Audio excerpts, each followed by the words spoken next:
Welcome to Left East to West with me, Nikki Hill. And me, Tom Parkin. Here in Ontario, another good week for Marit Stiles and a very bad week again for Doug Ford. For most of the past 2 weeks, Ford's been struggling under the PC expenses scandal, a barrage of news reports about Ford PCs lavishly spending public money on themselves. And a lot of those, almost all of that news is being generated out of Marit Stiles NDP. And so in a couple of minutes, we're going to talk to Marit about that and a lot more. Yeah, it's really been an interesting week or a few weeks, I guess. And Marit's probably feeling pretty good about an Ecos poll we saw as well mid last week, putting the Ontario NDP support up about 10 points from the last election. So that's putting them into second right now, with both the PCs and the Ontario Liberal Party down. Best poll we've seen out of Ontario from our scan. So let's stay tuned to see if that's an outlier or a trend. Yeah, lots to talk about with Marit about her vision for Ontario. But first, let's go this week below the fold, taking a look at a couple of important stories that didn't make national headlines.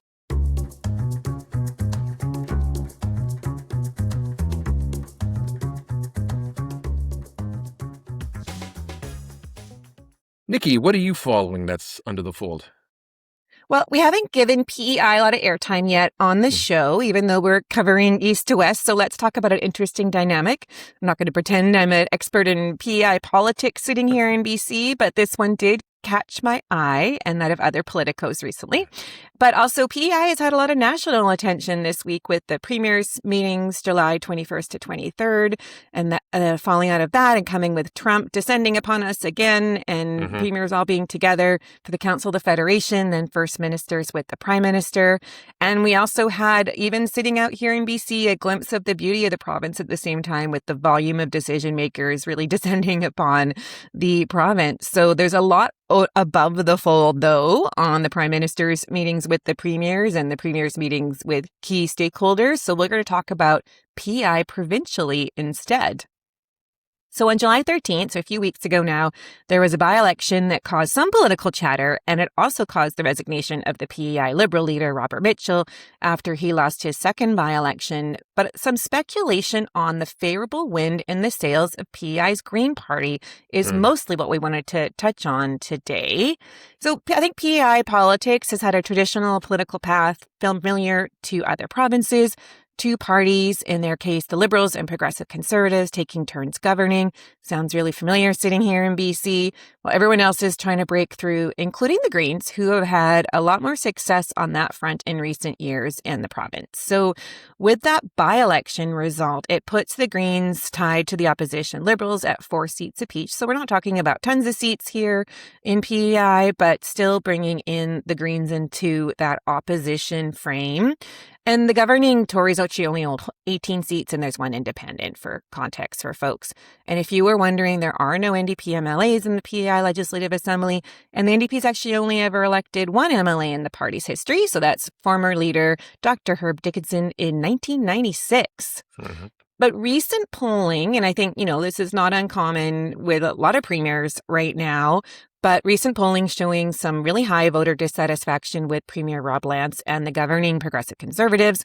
Only 16% of Islanders are satisfied. I mean, as we've noted, we are really seeing some premiers take some big hits across the country. PEI actually isn't in the samples that we've seen on Angus Reid and others as they look at all the premiers due to its size, but it's not a trend that it's not unusual right now. But we're going to talk a little bit about the Greens and not the government.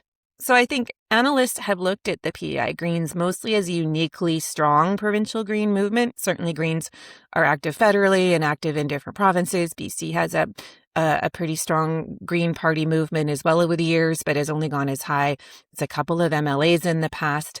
But in PEI, they did form the official opposition after the 2019 election, which was a first for a Green Party in Canada. But the assumption really has been that that was an exceptional moment rather than PEI's political scheme doing a political realignment.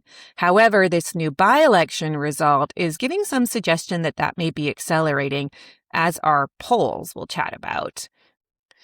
The by-election saw Green candidate Tate Willows capture the Cornwall Meadowbank seat, so defeating not only the governing Progressive Conservatives, but also the Liberal leader. And Willows won with almost 40% of the vote, which is in a place where it was considered pretty fertile ground for the Liberals and the PCs. We only really can see a lot of polling from one pollster, from Becky's, which is Narrative Research, but they were showing in June before the by-elections a surge for the Greens that actually suggests they may be in line to form government in the next general election, which is targeted for next October, 2027. And the PEI Green Party leader, Matt McFarlane, showing up on the premier favorabilities there as a preferred candidate for premier in that poll. So all of that could be another first for the Green Party in Canada if that persists through into their election, which is over a year away, so October 2027, as I noted. But I think what was really interesting, and we don't actually see from a lot of Green Party leaders in other provinces, is they are polling so strongly and seeing, obviously really helpful to get those positive headwinds. But McFarlane, as leader, said their intention is to bring the Greens into power in the next election, and their goal is to form government. So not something we see traditionally in a lot of Green Party strength across other provinces, but I think that's really what's making people pay attention to it to see if that's going to be the case when they come through to an election. So turnout was also noteworthy here. 61% of voters cast a ballot, which is really strong for a summer by-election. And this is actually also seen as something where they've been having a declining voter turnout in PEI. So kind of interesting here. Is it a loyal base? Is it candidate popularity? Or is it actually seeing some change here in politics in PEI? It can also just be a by-election blip, as we know. But, July by-elections aren't always that popular. So actually, we can test out when we get to federal by-elections and see what the turnout was as well. But I think really our takeaway here is PEI offering us a preview of something that's rare in Canadian politics, which is where that traditional two-party dynamic gives way to a real three-party contest, and also where the Greens aren't just competing for relevance, but they're actually competing for power in the next election. So I think after this by-election, something that people will be paying a little bit more serious attention to across the country with interest. Yeah, that's interesting. I mean, you don't often get political realignments. That's kind of once in a generation kind of stuff. I guess we just wait to see if that's what this is, or if it's a blip. Yeah, now we can pay attention to what's going on in PEI before their next election. Right on. What's under the fold for you, Tom? Well, a couple weeks ago, Mark Carney appointed his principal secretary, Tom Pitfield, to the Senate and appointed Scott Gilmore as his new principal secretary. And I thought that was pretty interesting. It was pretty low profile, but I think it sends some significant signals about what Mark Carney is about and what his political project is. Tom Pitfield was born into the Liberal Party. His dad, Michael Pitfield, was cabinet secretary for Pierre Trudeau starting in 1975. 1982, he was appointed a senator, and he was a senator for 28 years. In 2024, Tom Pitfield, the son, not quite 30, and while his dad was a Liberal senator, gets hired as the senior policy advisor to the Liberal government Senate leader, at that time, Jack Austin. This is under Paul Martin's tenure. So Pitfield the Younger, in 2006, I should say, helped found Canada 2020, which is kind of a mix of think tank and a platform for up-and-coming Liberals. It's kind of like a Liberal Party TED Talk kind of idea. After the federal for the Liberals, the 2011 disaster, he created Data Sciences, Inc., which was kind of his business name for the job of providing data analytics to the Liberal Party about Liberal List, which is their in-house voter database. So he was the guy who really has his hands on the political machinery. And he was on Justin Trudeau's leadership campaign and was the Liberal campaign chief digital strategist in 2025. But after 2015, when Trudeau came in at first. But after 2015, he didn't go to work at the PMO. He stayed with Canada 2020, stayed with Data Sciences, running the Liberal Party machinery. And 10 years later, fast forward to Mark Carney, he's the key campaign guy for Mark Carney. And then when Carney becomes prime minister, Yes, when he becomes prime minister, he becomes his principal secretary. Okay. So, a genetic liberal, if we can say it that way, born as a liberal to a very obviously high-powered liberal family. But his time as principal secretary is incredibly short. I mean, this has been just a little bit over a year. Katie Telford was principal secretary for 6 years. Gerald Butts was 5 years. With Harper, Ray Novak was 7 years. So 1 year. So, I can't offer any insight on what that is, but, maybe there's something there about shifting gears a little bit. Because replacing Pitfield is a guy named Scott Gilmore, who is certainly not a blue blood liberal. He did not come from a political family. Before Carney, he never worked in the PMO, never worked in a minister's office, never worked in the civil service. He never worked on a Liberal Party campaign, because until fairly recently, Gilmore was active in the Conservative Party. Gilmore parted ways with the Conservatives in 2017 during the leadership race that Andrew Scheer won. He was pretty critical of Andrew Scheer's style of politics. And while that was going on, he set up a series of dinner events in Halifax, Montreal, Ottawa, Toronto, Winnipeg, Calgary, Edmonton, Vancouver, bringing people who dine together to discuss the possibility of a new Conservative Party. Andrew Coyne and Matt Gurney were dinner speakers at the event here in Toronto. The dinner club approach didn't really get too much media attention. This is kind of an interesting side story, except for Maclean's, then owned by Rogers, and he was a columnist for them. But then during these events, some of the promotional material for them said that these dinners were sponsored by Maclean's. Interesting. Yeah. And then when a reporter saw that and asked Rogers, is your company, Maclean's, sponsoring these dinners about setting up a new Conservative Party? They said, no, we are definitely not. So they disavowed it very, very quickly. But it is kind of a funny thing for him to have just made up out of his head. So that kind of leaves, the head scratcher to me. Gilmore served on Carney's transition team after he was named his advisor. And after that, he was named his advisor on foreign defense and security policy. Now he's principal secretary. So I think in a way, what we're seeing here with Carney is that Gilmore gets the new Conservative Party he wanted, or at least the chance to build it, replacing the party built on this base of Canada 2020 and data sciences and, hereditary liberals. So it's kind of a play on this floor crossing kind of idea that we've seen from Carney. Okay, big tent. Now, one last thing about former Principal Secretary, now Senator Tom Pitfield. 3 other Senate appointments were made on the same day as him. 2 came through the nonpartisan appointment vetting process that Trudeau created. But Pitfield and Richard Martel, a Conservative MP, they were appointed in a process that bypassed that vetting process and that panel. And they were appointed in the old style on the PM's prerogative alone. It's a change.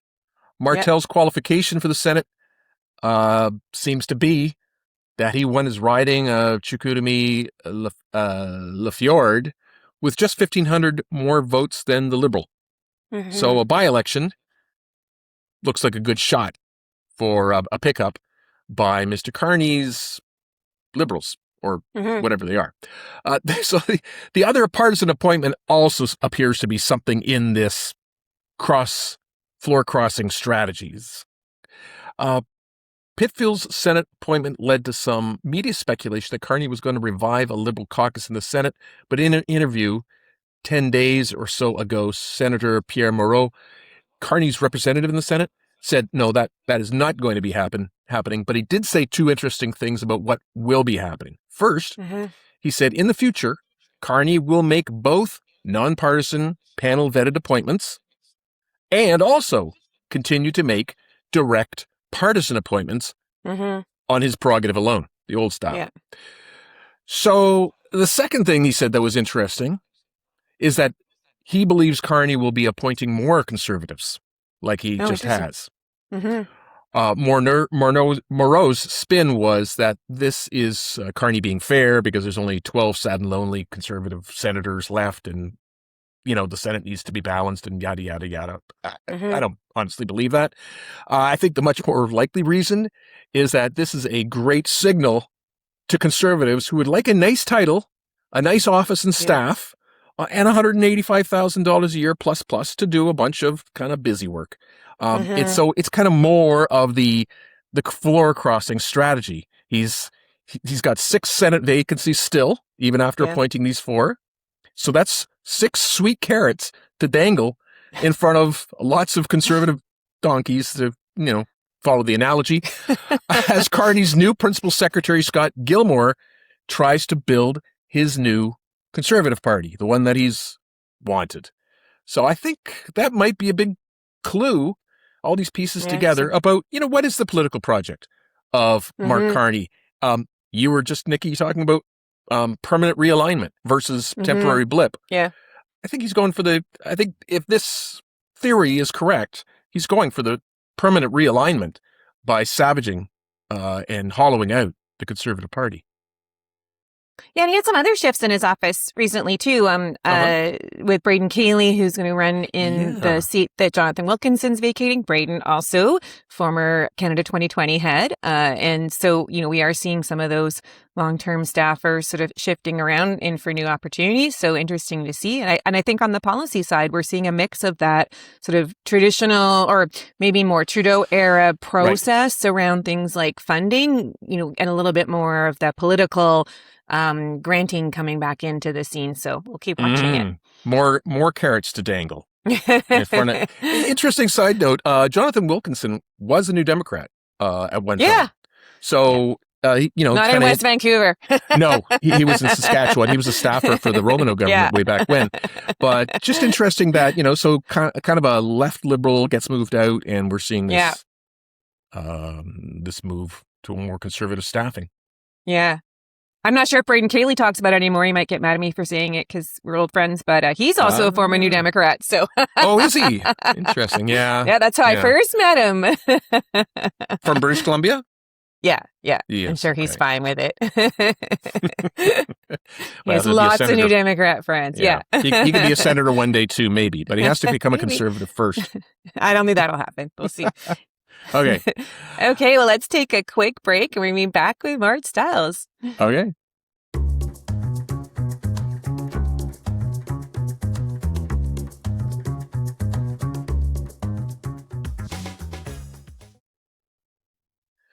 Marit Stiles, welcome to Left East to West. Thank you for joining us. It's great to be here. Finally got on. I'm so excited. Great. You came into elected politics from the labor movement. You were elected to the Toronto District School Board in 2014, became an MPP in 2018, leader of the Ontario NDP in 2023. Let's start with some things that have been happening for you recently. You doing some good work holding Doug Ford to account. A couple of weeks ago in early June, Doug closed the Ontario legislature down early and announced it would come back late, no doubt, hoping he'd have lots of quiet summery days in Muskoka. But obviously you had a different plan for him. Tell us a little bit about the last couple of weeks and how did you learn so much about the Ford MPPs abusing the rules and make this into such a big kind of rolling thunder type of scandal, this PC expense scandal? Well, yeah, it's been quite a few weeks for sure. And I think you're right. I think Doug Ford thought, shut the legislature down early, break for 21 weeks, by the way. We're not coming back until the very end of October into the legislature. So he thought he was going to, get out of here because he was getting too much heat in the legislature from us, and particularly in the official opposition, I would say, in our team. And he thought, I'll just take a nice quiet summer and I get to control the message and it'll be so much better. But the reality is that I think that, first of all, hard work done not just by us and my team, which for sure we did do a fair amount of work on this to bring some light shine some light on these expense issues that we had suspected there were things going on, certainly lots of rumors, but actually getting our hands on that was a bit of a different story. But also, I will say journalists here, Global News in particular, doing a lot of really good work. And, it's not easy right now because the other thing that Doug Ford did in the spring was he changed the laws when it became clear that courts, for example, were ordering him to provide his cell phone records, his mobile phone, which is his only phone, all of his phone records. He refused, and he actually changed the laws of the province of Ontario to reduce that accountability. So it's been a lot more difficult for us and for, frankly, the media as well to access things through the freedom of information laws.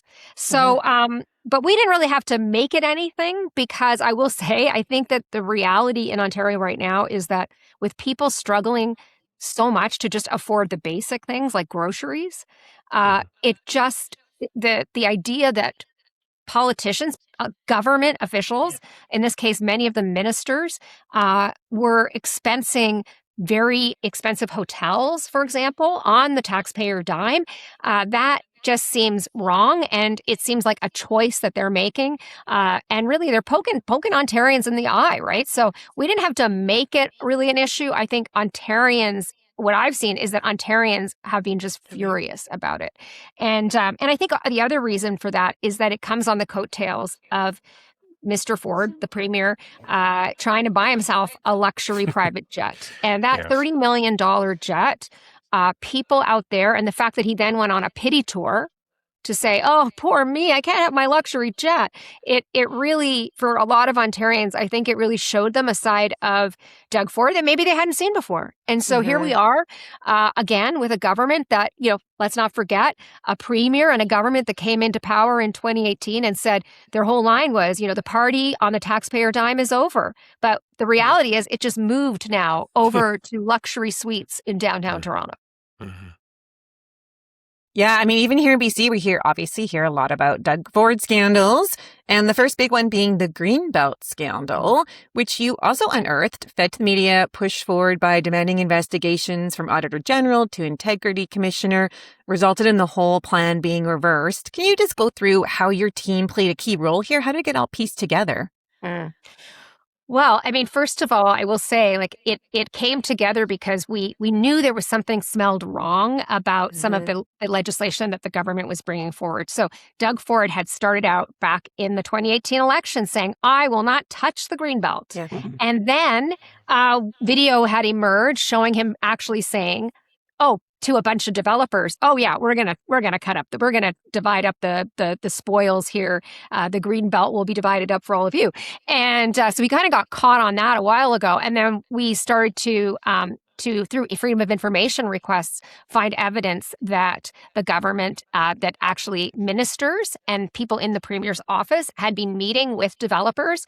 We knew, as you know, that there were ministers who had dinners, and of course the premier also at the wedding of his daughter. That guest list was publicly available online, and so we'd seen all of these things, and so we started to put together the picture of what had taken place here. And we know as well now, of course, and we learned through some of the freedom of information requests that there were actually envelopes passed over with, which piece parcels of land, which developers wanted. And these are people with close ties to the premier. So, and then, honestly, I have to say that a lot of really good work went on, again, in the media, but also when we asked for those investigations, we went to the Auditor General, we went to the Integrity Commissioner, and they conducted very comprehensive investigations.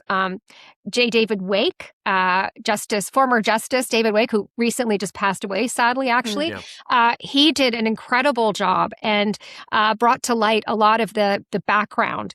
So we started to find out things about ministers going to Las Vegas with developers. I mean, you can't make this stuff up. I mean, it's really wild. And we were able to, I was able to, in my new role as leader of the opposition, actually grill the premier on a lot of this. But again, why does it matter? And I think the thing is that a lot of Ontarians a lot of Canadians have become very cynical about politics. Well, isn't everybody corrupt? Doesn't everybody, dip their hands into the taxpayer cookie jar? And it's simply not true. And these guys have really pushed it. And so that you see this pattern, this pattern of entitlement. And it really, the problem for Premier Ford is, it really does away with his reputation as being the guy, again, who was going to end the gravy train. And so we were able to do a lot of really good work along with the media, who were digging in very deep into some of this. And don't forget, there is still an RCMP criminal investigation underway currently they've confirmed Okay. it's still underway. So Yeah. I think there's more that's going to emerge from that. Mm-hmm. Okay, let's pivot from some of the intense work you've done as an opposition force, as an opposition leader. Let's just talk a little bit about the plan to become a premier. You've been the official opposition. The NDP has been the official opposition since 2018. That's through 3 elections. Despite that, perhaps for historical reasons, or maybe because there isn't a sharp distinction between federal and provincial politics in Ontario, in many minds, the way to vote out bad Conservatives is to vote in bad Liberals, and the cycle of cynical politics just kind of continues on. But that default thinking has been to such huge advantage for Doug. How do you change that mindset so you can break that cycle? Hmm. Well, certainly. And I mean, of course, when in 2018, I will say, I think Andrew Horwath was very close to Mm. actually forming government again. And Yeah. unfortunately, that we came close, but we did become official opposition. And the Liberals in Ontario have been pretty much wiped out. Until recently, they didn't have party status again. And so they're still going through a lot of processes. I mean, they're looking for new leaders. They're going through their third leadership race now, and since they were government, so there's a lot of uncertainty right now about who they are. What do they represent? And the thing for me is the way I look at it, Tom, is we need to earn. I need to earn the trust Mhm. of liberals, of people who may have voted liberal all their lives, or maybe more so in the last few elections. I need to earn the trust of conservatives, people who have voted conservative. I need to earn the trust of Greens. I need to earn the trust of everyone. We need a big umbrella if we're going to form government. And I think that you're right. In Ontario, there's been a tradition of going back and forth between Liberals and Conservatives, with one brief exception. And I really think that things are changing.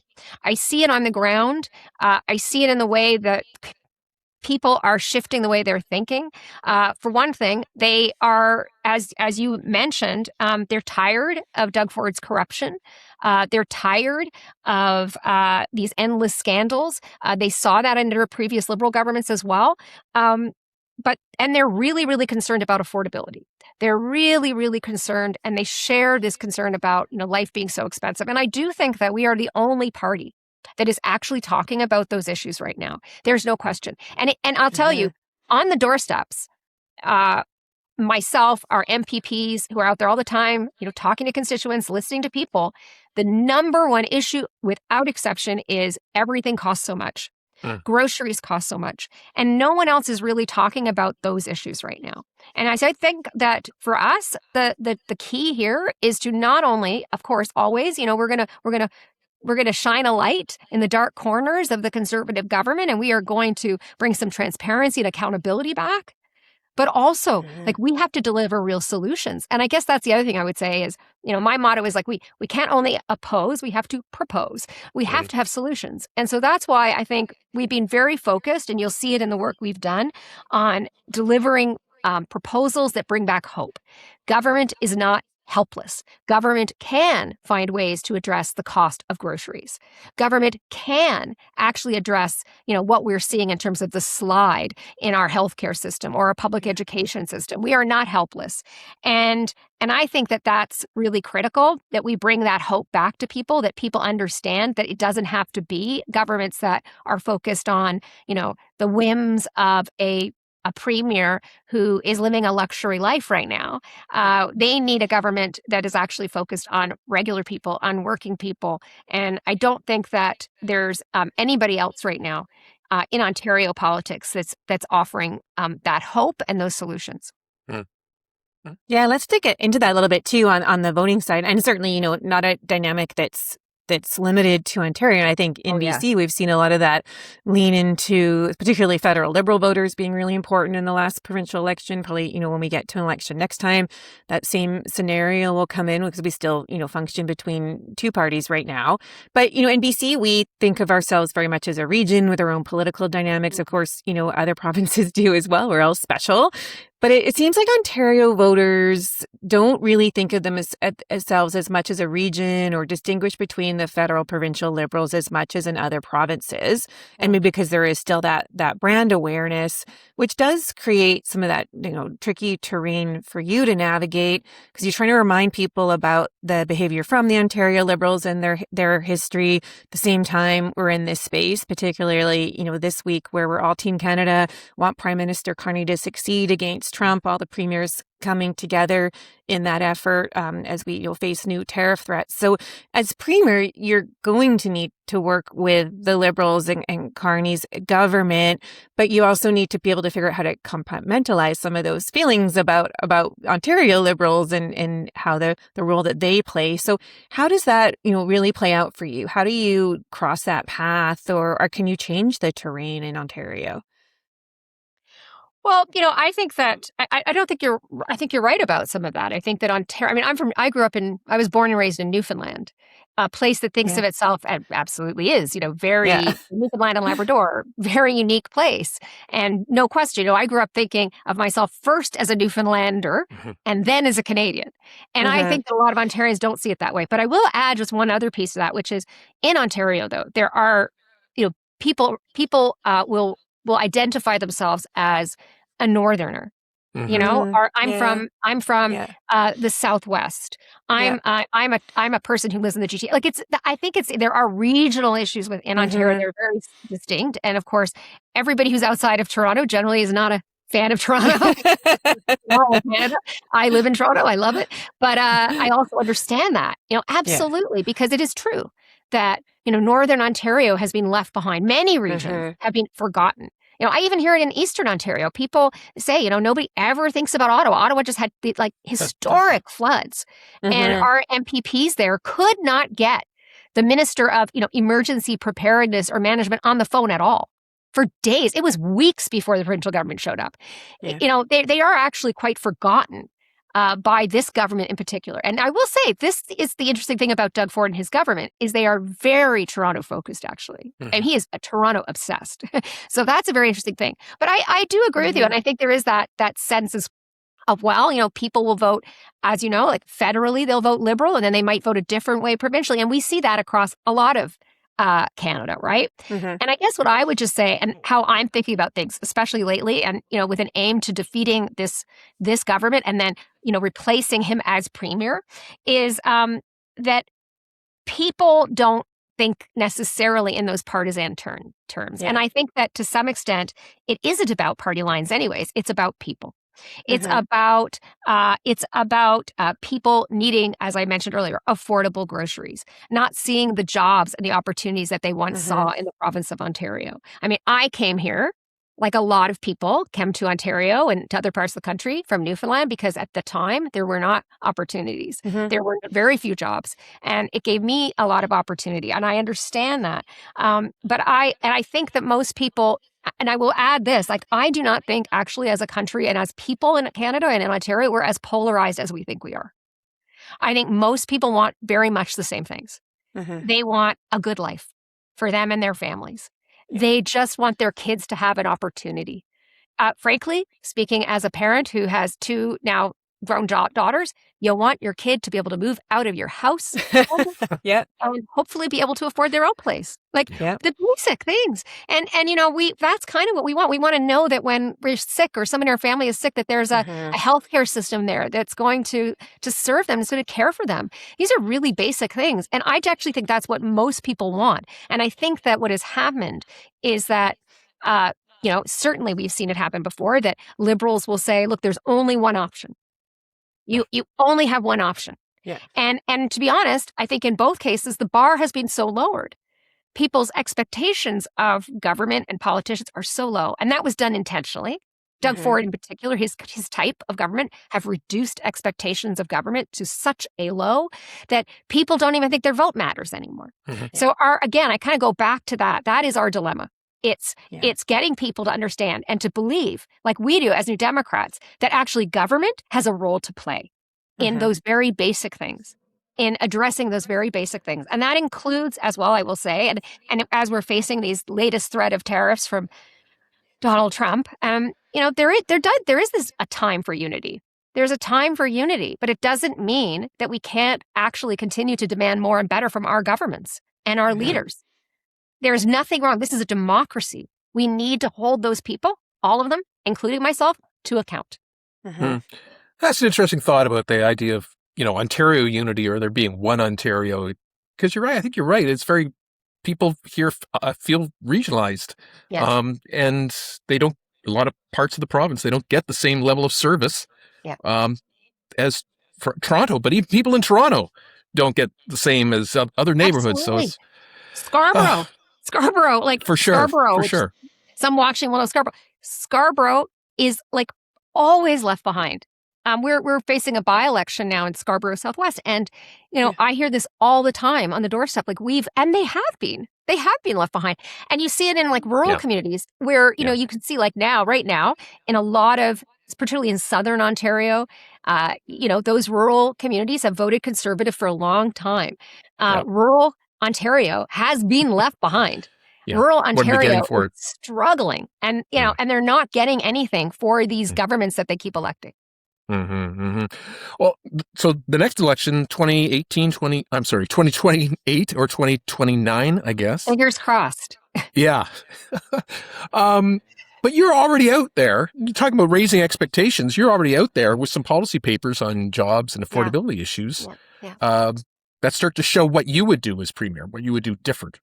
Can you just tell us a little bit about some of those? And will there be more? Is this kind of a conscious strategy? Yeah. I mean, first of all, I think it's really important to note that despite all of his bluster, Doug Ford and his Conservative government have been an absolute jobs disaster in Ontario. And the numbers are very clear. And I know, Tom, you've drawn a lot of attention to these numbers as well by crunching a lot of that and drawing a lot of attention to that. It's very important Ontarians understand that. And they spend millions of taxpayer dollars on ads claiming that everything is just fabulous. We're just doing great, but people know it's not. And I would say one of the areas where that's probably the most clear is for youth, where Ontario has, I believe, still the lowest youth employment numbers in the country. Just absolutely outrageously bad. And we hear it every day in communities, in every corner of this province, where young people particularly, but everybody is really struggling. As you've also noted in the past, that the wages, and even if you have a job, getting a good job that actually pays the bills with everything else rising in cost is becoming, it's extremely difficult out there. So we've put forward a lot of proposals. And even some of them are actually very focused and very immediate. Like, for example, we pushed really hard this spring for a youth employment program in Ontario, something along the lines of the federal program, Canada Summer Jobs, because we really believe that there is a role for government really directly in making sure that young people get that first job, have that opportunity, and that there is a need out there for that. Also among organizations, employers. So we've come forward with many of these proposals. And you're going to see more of that. We've been looking as well at very sector-specific plans. So, for example, we've released a forestry industry strategy where we've been working with the forestry sector. I got to tell you, it's a story that is not often being told in Ontario, but our forestry industry has been on the decline for a while, but it is really folding. And it's scary right now. And so, and the Ford government does seem to have just kind of ignored it. They just seem to be letting it die. And so we've come up with some really solid proposals that we think will save a lot of jobs, right? And we're going out there with those proposals, working with industry, working with labor, and we're going to keep doing that sector by sector. And then I think we've also been coming out with obviously solid policy on things like grocery prices, on those basics. But you are going to see more of it, and you're going to start to see it more rolled out in the fall as we head back into the legislature. We're going to be very focused. We're going to be very targeted. And I think also, I should be very clear, like, we're getting these ideas are coming from the people that we meet with in communities. We are getting it because we are listening to actual people out there in community. I think that's what differentiates it. It makes for, frankly, good policy solutions in contrast with what the government here in Ontario is providing, which is not solutions. It's just a lot of advertisements. Yeah, that's great space for an opposition party. We're going to talk a little bit about later in the show about VC conservatives and, versus the clickbait versus going into good policy solutions. And I think that dynamic comes up all over the place. So good teamwork there. But we're going to flip a little bit. So you were a young ministerial staffer in the 1990s Ontario NDP government. It always horrifies me when I talk about myself on the same equivalent here in BC in the late 90s. But of course, you learned how government works when we do take on those roles, and you see up close how some of those successes work, where the mistakes happen with elected politicians and in the bureaucracy. So, today we see Ontario's court system can't organize trials on time, even for really serious crimes. You got the Metrolinx can't hit a deadline, firefighting capacity decayed, important skilled training money is a slush fund. So lots of signs here of dysfunction that you can point to. Do you think this cynical politics we've been talking about has damaged the Ontario public service, not just at the front lines, but in functioning? And what would be your leadership approach to making it, clearly needing some more effectiveness and go back on that reputational aspect?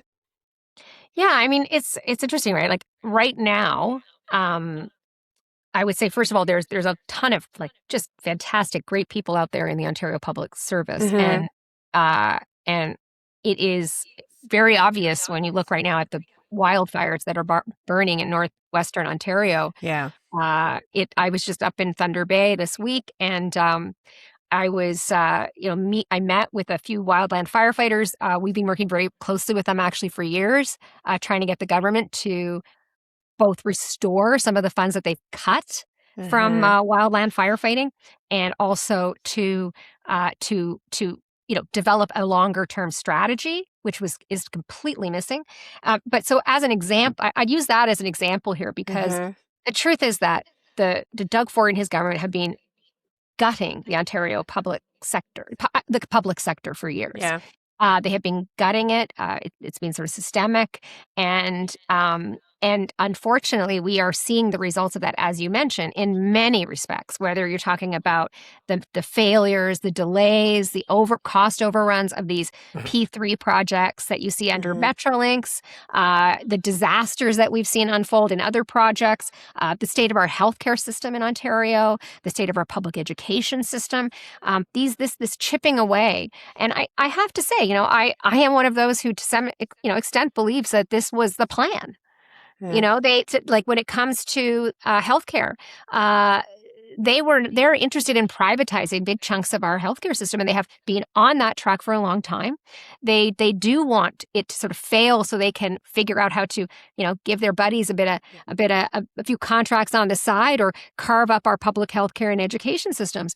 But I think it's beyond that, because it's also really a top-heavy system. And Metrolinx is a very, very good example of that, because Metrolinx has now, I believe it's about 200 vice presidents. So actually, there are, it's a very top-heavy situation. Yeah. And again, the more that they contract out services and carve up our public sector, our public services, the more that they're friends, that these big corporate guys are making millions, billions even, off of taxpayers in Ontario who are finding that these systems are not working for them anywhere. And with that, it reduces people's confidence in public services. Yeah. Guess what? So we all know this game. We've all seen this before, and we knew it was coming. And I think what's interesting right now is that, going back to the beginning of this interview, when people hear okay, so Doug Ford wants a private jet. So my mom, I take her to the emergency the other day. We wait for 12 hours, and then she's got a bed in a hallway for 2 days before she gets admitted.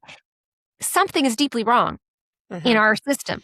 And Doug Ford's focus is always on him and his legacy and his luxury and his lifestyle. And it is never on actually delivering a better system for people. And so again, I would just say, I really think we have to stop overpaying executives. We have to stop, overpaying consultants. We have to go back to empowering experts and those frontline workers, and that's going to be what solves a lot of the problems in our health in our public sector. And I do think people are open to that message because again, they see that things aren't like. Let's also be clear: this is not a fiscally responsible government. This isn't like the NDP governments that we have, or the NDP governments that have, had extremely strong fiscally responsible records across Ontario, across Canada over the years.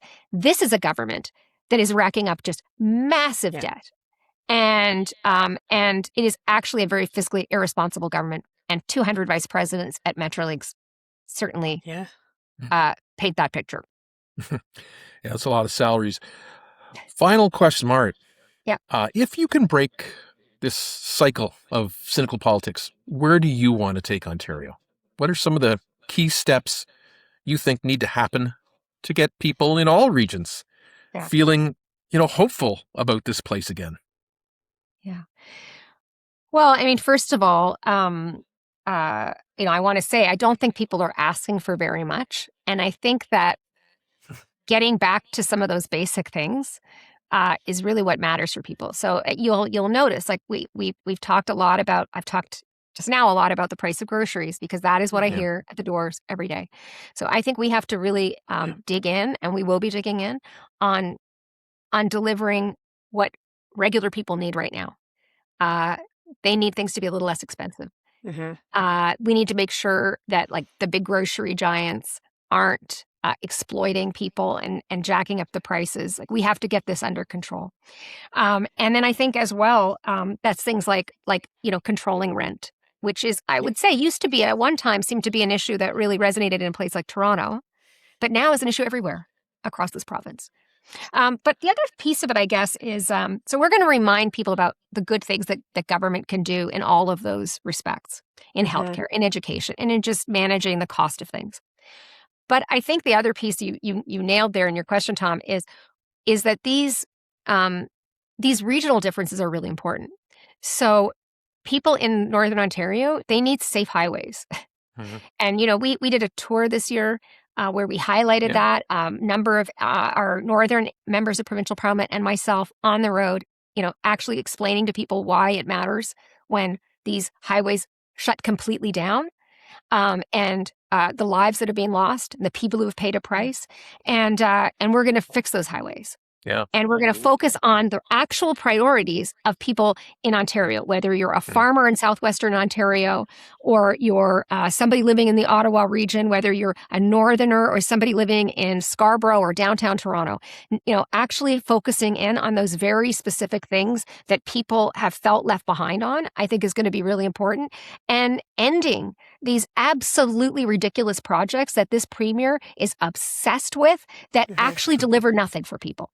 I mean, you can't, I will say you cannot make this stuff up, right? And I will be reversing course on some of this ridiculous stuff that he's wasting, this spa in downtown Toronto that he's spending Ontario taxpayer dollars on. Like, we have to have better priorities, but I think just focusing in on what people's real actual needs are right now and reminding people that they deserve good government that is going to deliver to them, not just in emergencies, but every day. Yeah. Well, thank you so much for joining us. It was great to get you on. I'm glad it worked this time. And we're wishing you all the best of luck in all of this work and building that vision for Ontario. It looks like there's a great plan underway and a great team. So we're going to take a quick break and come back with Love It or Heave It. Thanks so much.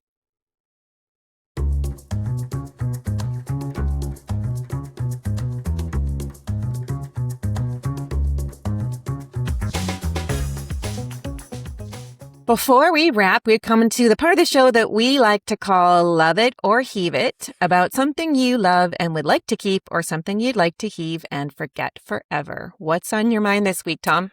Well, I am loving the trouble in Ontario PC paradise. We've talked about how Ford's ongoing MPP expense scandal has been driven by the NDP, but not all of it. And that's especially the piece that I'm loving. The NDP did put out the story about PC MPP Stan Show charging up $16,000 for downtown Toronto hotel stays, even though he lives just 6 kilometers from the legislature. They did put out the story that 20 MPPs were doing this, and the total cost was $120,000 to taxpayers. They did put out the story that Ford's House leader had asked the Board of Internal Economy to change expense rules to allow all these. Those stories resulted, as you recall, in Cho losing his $215,000 a year minister's job, and the 20 MPs being told to repay $120,000 in hotel expenses from their own pockets. Yeah. But the trouble in PC Paradise that I love is revealed in a news story I confirmed the NDP did not put out.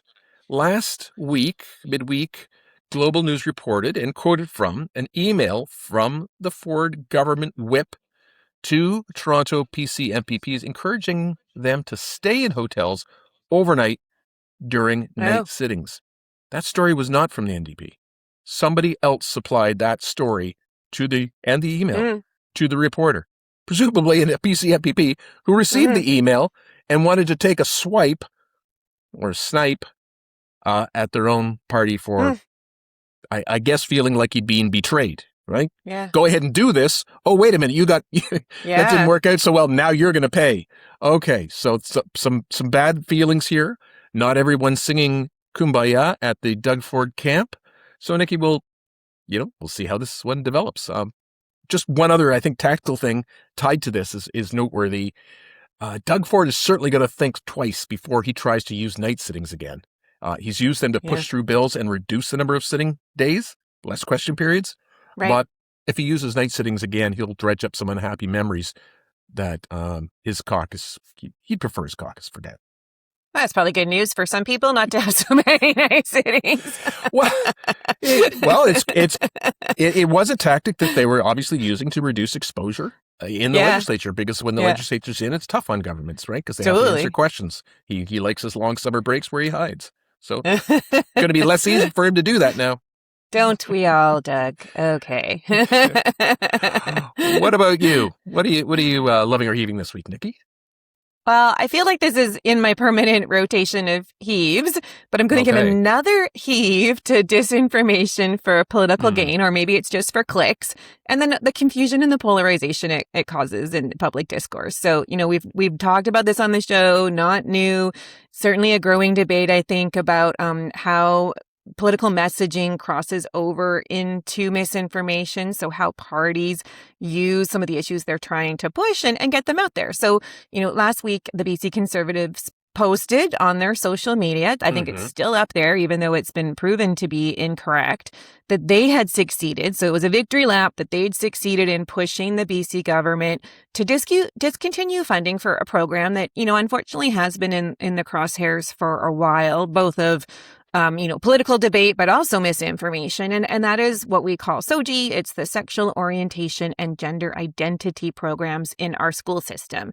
So there's always been, I think, a high level of misinformation here, and it's building some fear around this program. If you're particularly from the BC Conservatives, who saw it through the election campaign in 2024, not new. We're seeing it. There's now a new party leader for Centre BC, which is former BC Liberal, BC United folks. And so the person they just appointed leader actually brought SOGI in when he was a BC Liberal cabinet minister. And so it's an ongoing discussion, but really what the program does itself is ensure schools are inclusive and safe spaces for students of all sexual orientations and gender identities, and it helps educators with those goals. So, anti-bullying, good things. The BC NDP Minister of Education came out to make it clear that the program's not canceled, that the anti-bullying resources and tools are still available, and school districts have also come out and said that they are still making sure that these services are supplied. I do want to say one of the things I think that there was, maybe just more confusion and not understanding the program was that there were funding changes from the provincial government to a lead organization. So we should acknowledge that, one of these nonprofits that was helping with the program and was key in developing it did lose some funding. And I think that's where this all came into the public domain again, but in a straight out, full misinformation that they've been called on pretty openly in the media as well. So I think really, though, what we're coming back to is, again, here, is that when misinformation's in the picture at all, we lose the debate here on a policy or even funding allocations that are, needed by organizations more than ever right now. So like we've talked about, issues like SOGI are being used to fuel culture war politics instead of inform public debate. So, when we look at political parties and their obligation, I think, to accurately represent decisions versus exaggerating claims for political gain, I think we're going to see a really long and heated provincial pre-election period in BC. I say long because we're targeting for 2028 still. So it's not going to be the last of these issues we see, but I'm giving a big heave to this and hoping parties actually come up with some solid policy and not these clickbait attempts to get the public riled up. It's interesting. What's the political advantage for the new BC Conservative leader from calling this thing a dead issue? You think they want to keep it alive, or maybe this is their way, is their way of keeping it alive to get everybody saying no, it's still there. That's and I think kind of a perverse way of going around politics. But so just is like it's been made into a complicated issue where really I think it's actually quite a simple program, and did have some impact in terms of misinformation in some key constituencies in the last election where, parents had the wrong idea about what it meant to them and their kids and, probably put that into some of their voting choices as well. So there is political benefit to the BC Conservatives, but there's a downside here to kids and there's a downside here to truth and political policy making. Yeah. I worked in the Manitoba campaign a few years ago and, Winnipeg, a couple of Winnipeg ridings. And there was a very active anti-SOGI campaign coming from third parties, very conservative third parties, mostly in non-English languages. Yeah. So it was very subterranean and targeted. Absolutely. Same. Yeah. It's a strange, by the time that the central campaign, actually the NDP central campaign learned about it, it was difficult to say how far it had spread and how much impact it had made. So it was absolutely something to watch. And really, I don't think we've got anybody's really got a strong case for how to combat these kind of subterranean tactics. I don't know. No, absolutely. Yeah. Anyway, well, you've heard from Nikki and from me. You can email us at lefteasttowest@gmail.com and talk about what you're loving a heaving. And please tap the follow button on your podcast player to get reminders for upcoming interviews. We've got Jared Walker from the Canadians for Tax Fairness week next week. Then we've got a break week, and then we're back with B. Brusk, the president of the Canadian Labour Congress. So those will all be very interesting to listen to, I hope. Have a great week. Tom. Okay. See ya.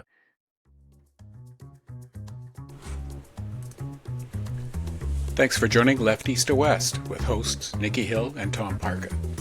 We'd love to hear your comments, ratings, follows, and shares. It helps people find us. To become a Left East to West community member and to help us reach even more Canadians, subscribe using the link in the show notes. You can watch us on YouTube or listen wherever you get your favorite podcasts. Just search for Left East to West and subscribe. I'm Doug Hamilton signing off for Left East to West. We'll see you next week.